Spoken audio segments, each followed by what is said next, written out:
And this video will be showing you how to move image, yeah, text and PDF by using Adobe Acrobat Pro. So here on my computer you can see I have already opened this software, okay, and then you will need to open the PDF file where you want to move text, yeah, image. Okay, so I have also opened the PDF file.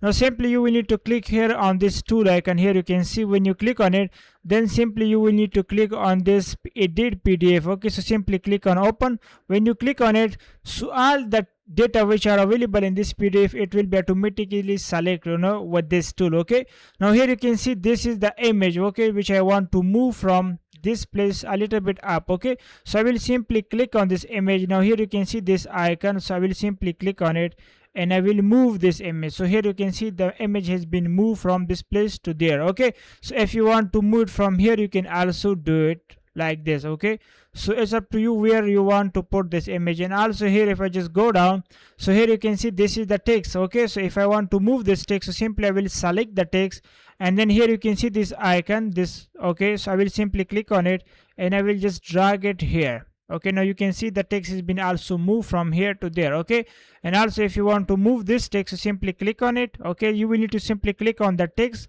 like I click on it, and then simply you will need to come here and you can see this icon, this plus icon. So simply click on it and then just drag it here. Okay, and simply click on it and drag it here. So in this way you can edit any PDF, okay, by using this software Adobe Acrobat Pro. So you can move image, you can move text, you can do anything. If you need any designing in PDF, if you need this kind of service, you can just let me know. I will try my best to help you. So thank you for watching this video. See you next time. Bye.